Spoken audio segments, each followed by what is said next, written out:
এই হত্যা বিচার হয়েছে মাননীয় ডিস্ট্রিক্ট জজ, ওনাকে ধন্যবাদ জানাই। এই মামলার পিছনে সবচেয়ে পুলিশের যে অবদান ছিল, এখানে বারের সকল উকিল ছিল, সবচেয়ে বেশি পরিশ্রম করছে আমার এই উকিল রফিকুল ইসলাম স্যার। উনি ফার্স্ট টু লাস্ট এই মামলার পিছনে বিনা টাকায় যে শ্রমটা আমাদেরকে দিচ্ছে এটা কেউ দেবে না।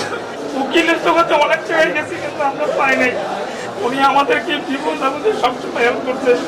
আমরা আমার দুটো ভাই ইঞ্জিনিয়ার ছিল, আমিও বিরাট পরিশ্রম করছি, শুধু পরিশ্রম করছি দেশবাসীর কাছে যাতে অপরাধ করলেও যেন বিচার হয়। এই বিচারের আজকে আমরা সেই বিচারের পথে আজকে আশায় আলোই আলোকিত করেছে আমাদেরকে। আমরা দোয়া করি এই রায়টার জন্য, যাদেরকে মাননীয় জজ ফাঁসি দিয়েছে তাদের জন্য অতি দ্রুত কার্যকর করেন, এবং বাকি দুইজনের ব্যাপারে আমি উচ্চ আদালতে আপিল করার জন্য চেষ্টা করব যাতে আমি ন্যায় বিচার পাই।